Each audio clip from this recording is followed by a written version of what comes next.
everyone. Hope you've had a good lunch and you're looking forward to this afternoon's session. Thank you very much for having me. So as Matthew said, my name is Dave.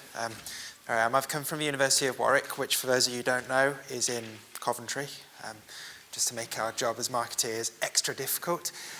Nothing to do with the castle either, so when I meet prospective students they say, oh, I love Warwick, I've been to a castle. It's like, great, that's a 20-minute drive away. Good luck trying to get a bus to there.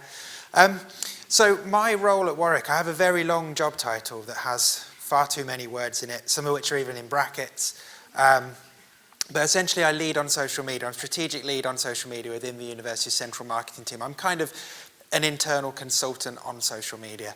And before that I worked in local government where I ended up leading on social media amongst other things, mainly because I was the only person in the office who knew what social media was. That wasn't the case when I left, but I made the mistake of mentioning it in an interview and got handed it on my first day. I'm going to talk to you about social media. Half an hour to talk about social media is nowhere near enough. As Matthew mentioned, I'm co-chair of an entire conference around social media in education, which is the CASE Social Media Community Conference, which takes place in Brighton. Next year's one is going to be in March, so if you are interested in that, I'm not trying to plug it, but if you are interested, then do hit me up on social media afterwards and I can give you the details. But I'm going to focus, I really want my session to be about ideas and inspiration for you. What it's not going to be is anything about strategy, mainly because it's a Friday afternoon, you've just had lunch, and strategy is boring, it's really boring, and I don't want you to go away thinking that I'm boring. And also with strategy, I have an issue with social media strategy as an idea. For me, social media is a communications tool, therefore it needs to be guided by an overarching communication strategy, not necessarily just a social strategy. And that's going to be different for everybody in the room, and we just won't be able to cover something in half an hour that will keep you all happy.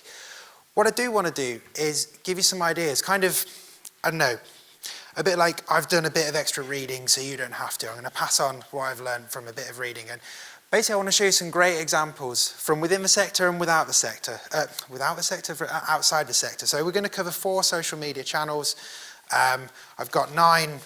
I've put them here as awesome examples, so I'll have to stand by that now, from within the HE sector, but hopefully the stuff that I'm getting across is applicable to anyone within the education sector. I have to beg forgiveness, my head is entirely in HE space. I've got 5 equally good examples from the wider world, and something for you to think about in 2017, which does segue very nicely from a session we've just had, as a bit of a spoiler alert, so if you're paying attention you already know what I'm going to be talking about there, but we'll get there. So I'm going to start with this one, Facebook. Just out of interest, how many people in the room have Facebook? Pretty much everyone, as I thought, yeah. So you can read online, anywhere online, and people will be telling you that Facebook is dying. It's really not the case. Facebook's got almost 2 billion active users. If it were a country, it would be the largest in the world. And it's not going anywhere anytime soon. Equally, as page owners, as publishers, you're probably all finding that your organic reach is decreasing by the day. It can be increasingly difficult to get your content seen in people's feeds and get your page seen without paying Facebook for the privilege of it, which of course is exactly what they want you to do. But there are things you can do that will make your content a bit more sticky in people's feed and get your page alive a bit. And so I'm going to show you a couple of examples now, starting with I'd probably say the second most important university in the UK. Sorry, I'm married to a Cambridge graduate, so I can't really give Oxford all the credit. And I don't include them just because the guys were here earlier. Oxford's Facebook page is superb and a great way of showing you how, obviously they put a lot of research content on there. And you might expect, looking at an official institution page from somewhere like the University of Oxford, that it might be quite stuffy, quite academic, quite hard going. But Oxford are a massive brand as well, and they know that, and they've got a brilliant thing to market themselves with, and that is the city of Oxford and its campus and its buildings. And Oxford's page is really good at playing up to the fact that Facebook loves visual content. So you'll regularly see pictures of campus, you'll regularly see videos, and these 2 videos here are actually hyperlatches that were shot by one of their students and shared on the main page. And Oxford are very good at not only sharing that content, but also crediting the creator of them.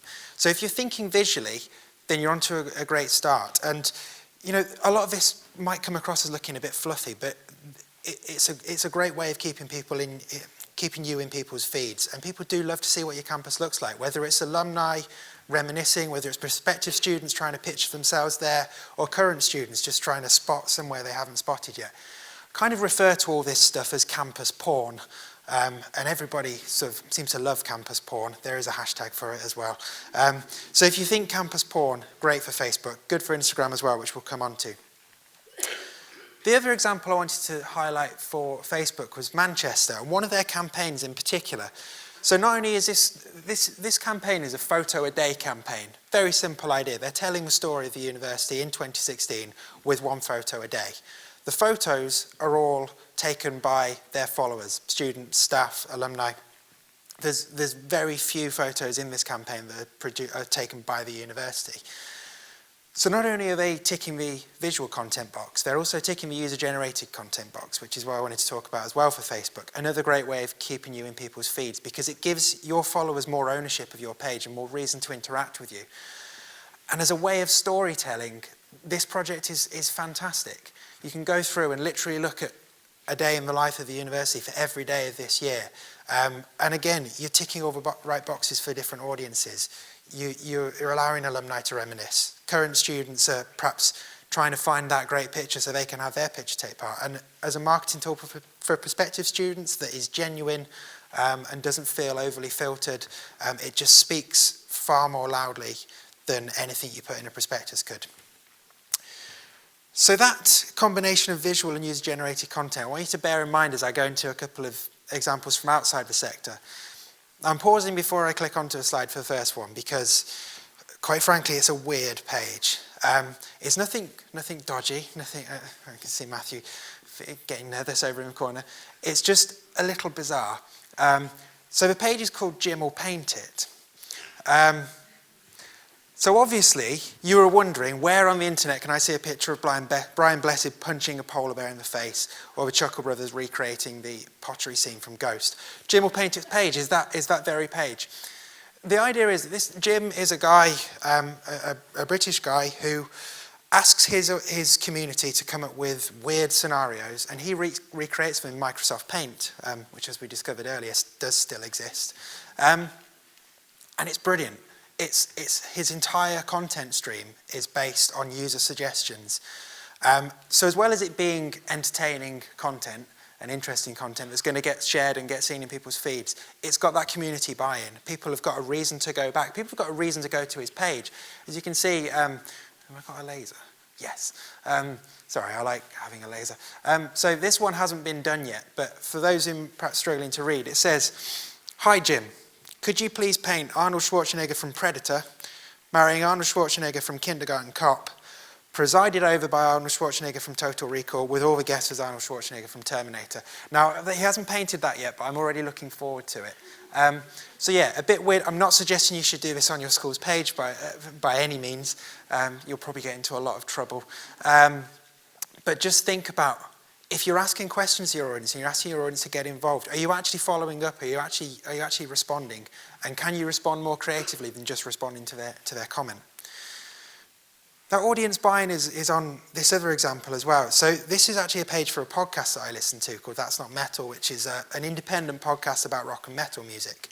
And independent is a key word there. They have no sponsors whatsoever. They need their audience to be engaged every week to come back and keep listening. Their Facebook page is brilliant. They each week on their show, they have a section of listener questions, and they pick 3 or 4 listener questions and answer them during the show. They scour those questions from the Facebook page. So every Wednesday or every Tuesday or Wednesday, they put a call out for questions, as you can see here, and the community responds and they pick the best one. So it's reason to go back. You're kind of keeping an eye out for that chance to get your question read out on the show. And this is a show that's listened to by over 10,000 people. You know, I've had one question read out on their show last year. It was an absolute thrill walking to get a train and hearing my name being read out on my question. And they're also trying to use video content a bit more. So they're running what's called the World Cup of Rock, where they're pitching bands against each other and doing short discussion videos and then asking people to share for their favourite band. And again, it's obviously a very smart way of keeping their page in people's algorithms, keeping the audience connected, and keeping people aware of the podcast so that when the new show comes out on a Friday, people are going to go and listen to it. And then when they've got a new subscription model to plug to actually fund their lives, because they do this podcast for their job, they've got a really engaged audience. So again, I'm not suggesting you should talk about rock and metal, although that would make me come to your school. But just think about how you're engaging with your community and how you can do it. So some good practice for Facebook, as hopefully you've become aware now. Get your community involved. It's a really, really crucial part of it. And think visual. Facebook, visual content still works really, really well on Facebook, images and videos. And go for quality over quantity. This is something I always advocate when I'm advising people on Facebook. Don't spam your followers with boring content. Go for fewer but better posts. You want to be putting out content. So the way Facebook's algorithm works is, and I'm not going to be able to cover this in half an hour, but essentially, if you like a page and you see one of their posts and you interact on that post, if you click like or comment, the algorithm's highly likely to log that and show you their next post because you liked the last one. So applying that theory, you need to make sure you're putting content out that's going to make your audience react every single time. And it's far easier to do that with fewer, better posts than trying to do it like 4 or 5 times a day. So on to Twitter, probably the most real time of the networks I'm going to talk about, certainly the most conversational. And conversational is key on Twitter. Use it as a space for conversation, not for broadcast. Twitter is not a space for broadcast. It's really dull when people just shout about themselves on Twitter. A sector example that does Twitter really well is Birmingham. They do it really well from 2 aspects. They have a hashtag, #HelloBrum, that they use throughout the year on their social channels. They're brilliant at marketing it. They literally, you go on their campus, they literally have massive blue circles at certain points that are selfie spots. So you stand, turn around, do your selfie, you've got the famous clock tower in the background, the hashtag is all over it. They're really good at interacting with the hashtag though, and that's where it's been successful, because so many people can promote a hashtag everywhere and then you use it and you don't get any interaction from it. It's really annoying. The university are great at retweeting and engaging. And the university as well, certainly amongst the Russell group, which is a group I pay particular attention to. When you go on Russell Group institutions' Twitter feeds and you click on the With Replies tab, you don't often see that many replies from a lot of institutions. Not so at Birmingham. Birmingham are great at responding to questions, even sort of slightly sarcastic negative ones like this one here. Birmingham's just built a magnificent new library, but obviously it's the internet, so somebody hates it. And this person says, you've built a library, it's too small, and the gym opening date keeps getting put back, blah, blah, blah, any danger of spending my fees? Well, and they've just gone back with a helpful reply and trying to find out a bit more information. You could easily ignore that, or you could get stressy about it, but they keep their tone professional and helpful. Their sort of default is to engage and try and help where they can. And that's what you need to be doing if you're looking at Twitter. Don't, as I say, don't just use it for broadcast. A bit of broadcast is okay every so often, but treat it as a conversational space first.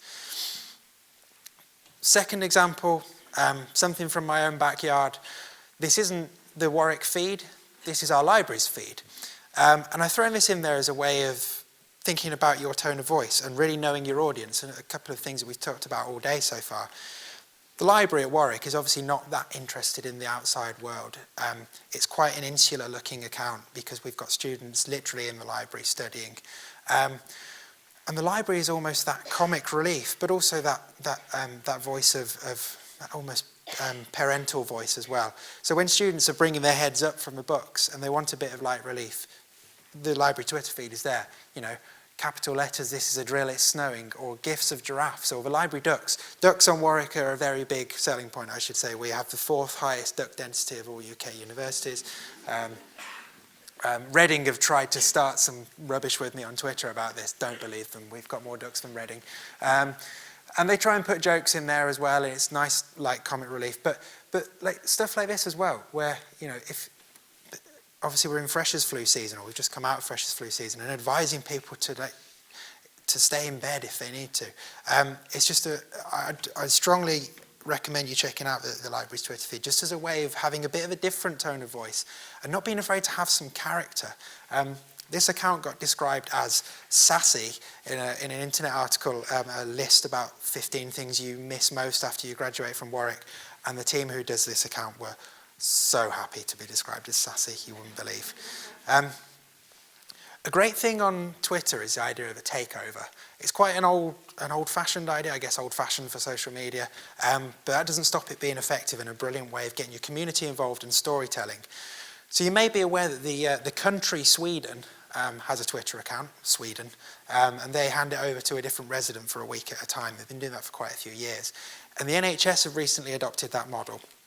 And they hand it over to a different person within the NHS system. That might be a patient, that might be a paramedic, a doctor, and it changes every week. And they've only been doing this for about 5 weeks or so, and already there's been some incredible content on there, including this stream, which is probably not come out as sharp as it might have done, but these slides will get sent to you afterwards. But this, for those that can't tell, is a stream from a patient talking through in a series of tweets how they found out that they'd been diagnosed with cancer and what that was like.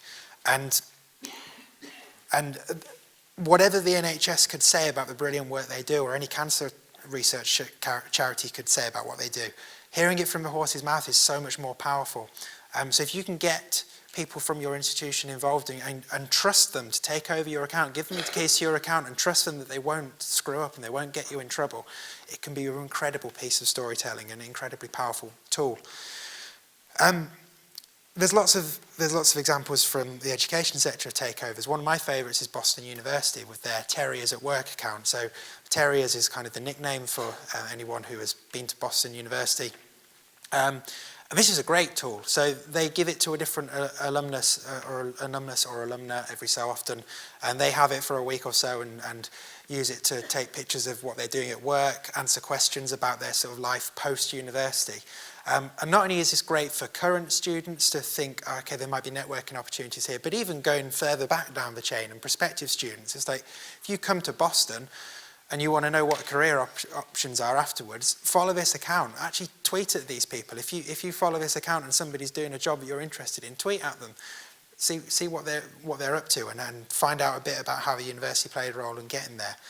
So just being creatively, not just having a takeover for your main account, actually having a dedicated account that gets passed around for a specific purpose. Really, really good idea. So Twitter, good practice. Converse over broadcast. That would be my biggest tip. But tone of voice, don't be afraid to have some character. Obviously the Warwick Library style is not going to work for every single account. But if you can, try and stand out, because kind of the default setting on Twitter particularly, you could go on any corporate institutional account and most of them will probably be polite, professional, helpful, and if you took the name off, it could be anyone's guess as to who it is. So if you can have a point of difference and stand out a bit, then that's really important. And consider takeovers as a way of building your presence and building trust in your audience. So we're going to go on to Instagram now, which up until recently was probably my favourite social media account. They've gone through a lot of changes this year. The new logo, which I don't like, and the switch to an algorithm, which is kind of the biggest thing this year. So used to be on Instagram, you had a fair chance of having your content seen because it was all a chronological timeline, and people would scroll through and see everything. Now it's all judged on an algorithm, so you have to almost have a similar mindset to Facebook, and it's unsurprising because Instagram is owned by Facebook. It's the same people controlling the algorithm. You need to make sure you're putting good content out there that people want to see. So in many ways, thinking visually and keeping your community involved, which you're going to be doing on Facebook anyway, is a great way to approach Instagram. So one sector example I wanted to give you was Chester. Now Chester does not have the biggest following by any means, but why I've picked out their account, this is their main account, this is their corporate account. And you'll see here it says tag my Chester story. This entire account, the content of this account is all user-generated content. So it's all stuff posted to that My Chester story. There's no, as far as I can see, there's no corporate posts on there at all. It's all regrams from their students. Again, as a storytelling tool, it's brilliant. It's unfiltered, it's raw, it's real. So you get that buy-in from current students because they want their picture featured on the main channel. But for prospective students, it's a real unedited glimpse as to what life might be like there and a chance for them to pitch themselves being students at that university. So really, and quite a bold move as well from Chester to not have any real sense of central ownership of it other than deciding what picture to put out. I think it's a really interesting way of doing it. Now I'm biased on this one, obviously. But we're pretty good at Instagram at Warwick, I'd like to think. These pictures that I've put up on screen are from a recent campaign we ran around the hashtag Warwick Autumn, where it's autumn, the campus looks nice, share your pictures of it, and we will regram quite a lot of them. We use them in our marketing emails, we use them on the front page of our website, we put them into a Facebook album as well. But it got really good engagement both years that we've run it now, actually. And again, our aim with Instagram, it's of all of our social channels, it's our most relaxed and it's our most engaged. And we're just trying to show what campus looks like. We know that our audience loves campus porn, so we just give them lots of it. And it means that we stay in people's timelines. And interestingly for us on Instagram, content that we shoot on a mobile far outperforms content shot on a proper camera. So I always advise people to prioritize stuff shot on a mobile rather than just trying to get round the upload from an SLR, for example. It just feels far more real and resonates with our audience far more. So as a non-HE example, I wanted to draw your attention. I mean, there's obviously loads of great people on Instagram. I wanted to draw your attention to this guy, Andrew Knapp, or more importantly, his dog, Momo, which is this collie in the middle here. So his account is brilliant. It's essentially, where's Wally? But instead of Wally, it's a black and white dog that's really good at hiding in pictures. Now, this picture here, he's obviously quite easy to find because he's right there in the middle. But the other two pictures, if you can see Momo in either of those pictures, you have incredible eyesight because I can barely see them when I'm standing right next to them. And that's kind of the bulk of Andrew Knapp's content is Momo goes and hides in plain sight and he puts the picture up for them. And it's a great way of again, building interaction with his followers. And now that you can pinch and zoom on Instagram as well, so people can cheat, essentially. But it's a great way of using that function. And just in terms of thinking more creatively about what you can do. So if you're struggling, I know most of you are probably just not even taken on anything I've just said because you go, where is that dog? So Momo is, where is he? I think he's about there on that one. And there. Difficult, I know. But just in terms of thinking differently, how can you perhaps gamify your Instagram channel? You know, you've got to think of reasons to get people coming back to you and engaging with your content. So I've even seen universities taking inspiration from this account and hiding a mascot in plain sight in a picture. And particularly when the pinch and zoom feature was announced, people were like, okay, we've hidden a whatever mascot in this picture, use the zoom functionality to find it and leave a comment when you found it. And it's just a great way of keeping your content in people's feeds. So good practice for Instagram. Again, involve your community. And I haven't mentioned this one yet, actually, and I probably should have done, so I'm glad I reminded myself with a bullet point. But hashtags on Instagram are really important. There's no keyword search on Instagram. So if you want people to be searching for you, you need to be using hashtags. So you can only really search for hashtags or for geotags. So if you don't know, or if you're not comfortable using hashtags, then make sure you get comfortable using them before you really go in on Instagram. And don't just use any old hashtag.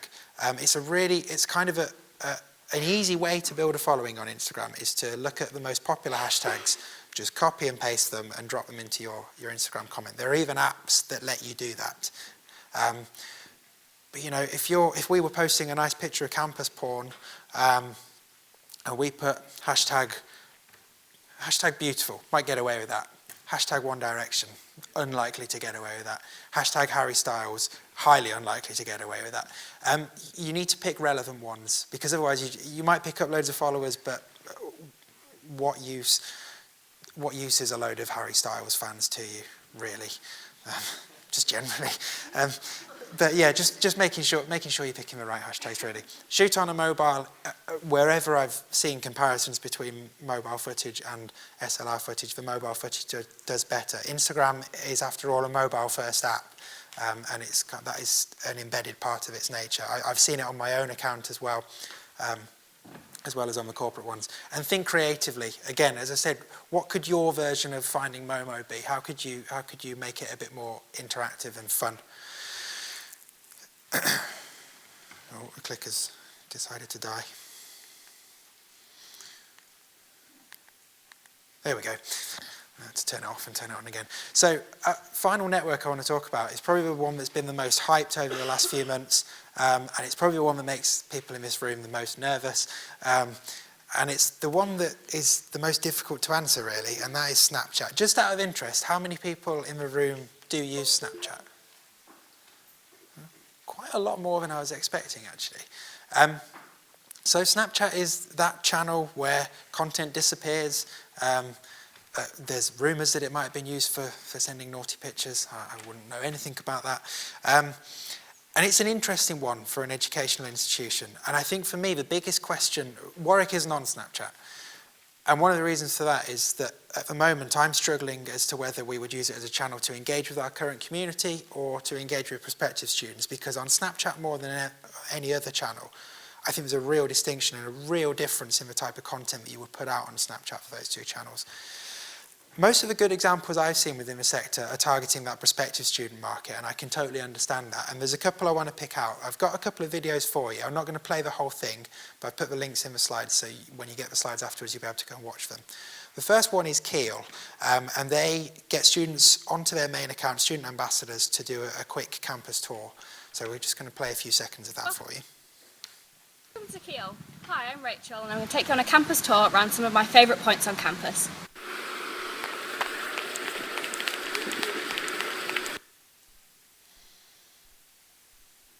Welcome to Union Square, the heart of campus.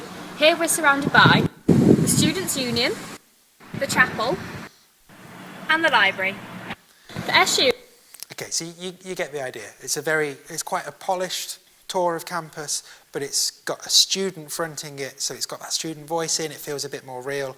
They're showing a real sort of comfort in using things like geofilters and the different text options, and they just show. It just looks like they know what they're doing. It does come across as a little bit scripted to the marketer in me, but it probably appeals to a young person looking at that and thinking about Kiel. And I think having a student front it is really important, rather than just having a scruff from university marketing do it. So Kiel's one interesting example. The other one I wanted to point out was Glasgow. Now they've kind of shown that, and incidentally Glasgow, if you want inspiration for good social media usage across the board, look at what Glasgow does on all of their channels. They are brilliant. And they've shown that takeovers on Snapchat are a good thing as well. So the clip I'm going to show you here is from a student from San Diego who was travelling over from San Diego to Glasgow via a little road trip in Europe. So Glasgow gave her the keys to the Snapchat account, and she documented her journey over, just as a kind of a human interest story, really. So, yeah, we'll just show a few seconds of that. California, that's where we are now, and today I'll be flying into England, then to France, and then back to Glasgow in a couple days.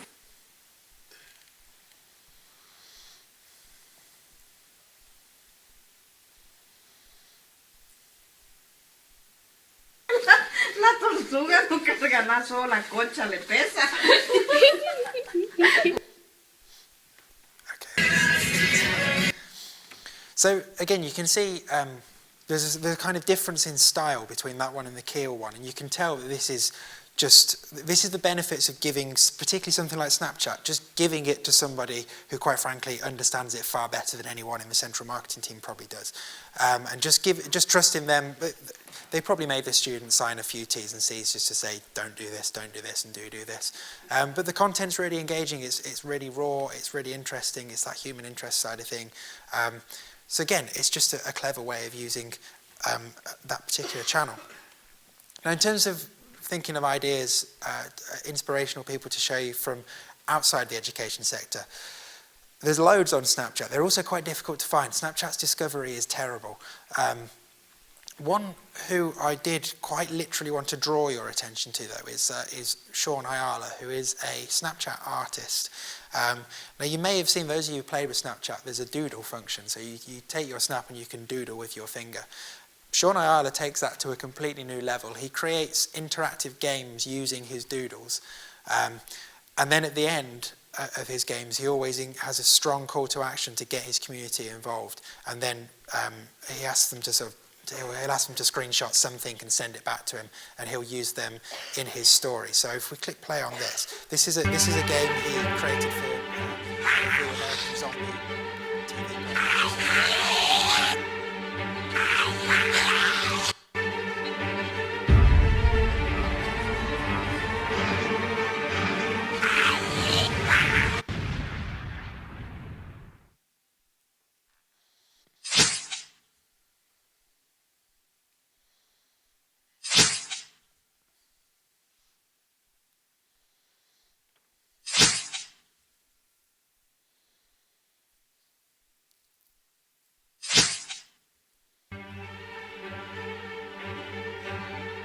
So what's interesting here is he's done the game where you can tap and zap the zombies, and then he asks people to send a snap towards him, letting him know whether they managed to save him or not. And then he picks some of his best ones and sticks them in at the end.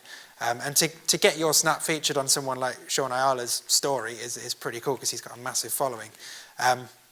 So yeah, okay, I'm not going to lie, this is a really difficult thing to do, and I'm not expecting you to be able to come up with amazing doodles to the level that Sean does. But again, just thinking differently. There's another one that Sean did that was really good. He got invited into the San Diego Chargers American football team to their training camp, and he had things like doodle American footballers doing the fitness exercise where you run from attire to attire to attire, and you had to do it by tapping. So each time you tap the screen, it would go to a different tire, like that. And sorry, that looked like a really bad line dance, didn't it?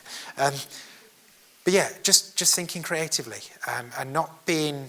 Obviously, campus tours and stuff like that are great, and they're a great way of easing your way into it. But don't feel like you have to limit yourself at that. If you can be more creative with it, then by all means, definitely do. So in terms of good practice on Snapchat, I think being raw and being real is number one, really. I think the appeal of Snapchat is that it is very unfiltered. Aside from maybe you might give yourself the dog ears and the big tongue or rainbow vomiting or things like that. People who haven't used Snapchat are going, what? Yes, it's a thing. So just be as raw and as real as you can. And I guess one I should have added on that is to not spend too long on any slide. You can't really on Snapchat. The most you can film is for 10 seconds anyway. But the better stories are the ones that have a bit of pace about them. Get your students involved again, be creative, and again, at that point I made at the start, know your audience and know your purpose. Because the way you do a campus tour for a prospective student or a video showing what campus looks like would be very different for if you're trying to do a video about campus for current students, because your current students already know where stuff is, so you need to just think differently. So I mentioned I was going to give you something to consider for 2017, and that it followed on from the last session. So no surprises that is going to, what I want to just mention briefly is podcasting. Now I'm really glad that I've actually come on after a podcast session, because I can save a bit of time and not give you lots of reasons as to why podcasts are important, because we just heard them. But essentially, I'm including them in a session on social media because they are brilliant content for social media. Whether it's just down to the fact that if you use SoundCloud, that embeds really nicely into Twitter, so it's a good user experience. Or you can do things like pull out little quotes from your podcast and share them on your social channels and get people interested in listening to the full thing. There's loads of podcasts out there. You can really find your niche. So it doesn't matter if you're a school with monks that is putting out a podcast with your services from a Sunday. And I mean, how brilliant is that? When we were talking before and the word monks got mentioned, I kind of did a double take. But these are just some of the ones I listen to. So like professional development, social media, social hour is great. But then weird stories in a fictional town in America, Welcome to Night Vale. It appeals to my strange sense of humour. Brilliant, genuine human storytelling, Heavyweight. Interesting stories about the internet, Reply All. And I like music. I've already mentioned That's Not Metal. Lead Singer Syndrome. What's it like to actually be in a band? Football Fives, a podcast about football that isn't just tabloid gossip and rubbish. And then this one that I might happen to actually run.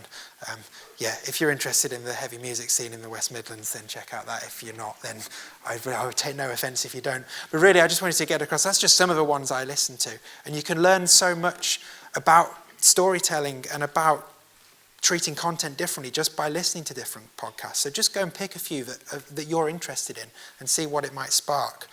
In terms of podcast ideas for your institution, tell your story with voices from your community. at Warwick last year, we celebrated our 50th anniversary, and we didn't do this as a podcast, and I kind of wish we had, but we had a 50 at 50 project where we had 50 different people over the course of a year talking about what they do at Warwick. That would have been brilliant as an audio series. You can use it for research dissemination. So rather than a press release linking to a paper, which might be a bit dull, get the academic on and get them to explain it in like actual English about why their research is important.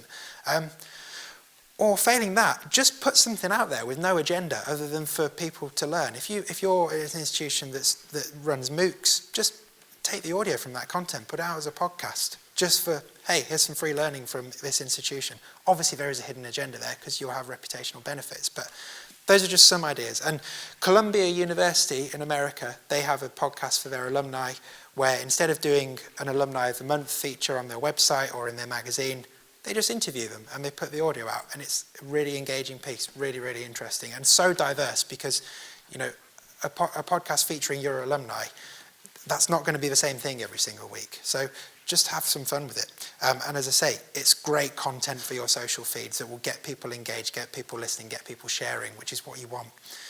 So to sum up before I go, I thought I'd leave you with some pillars of good social media.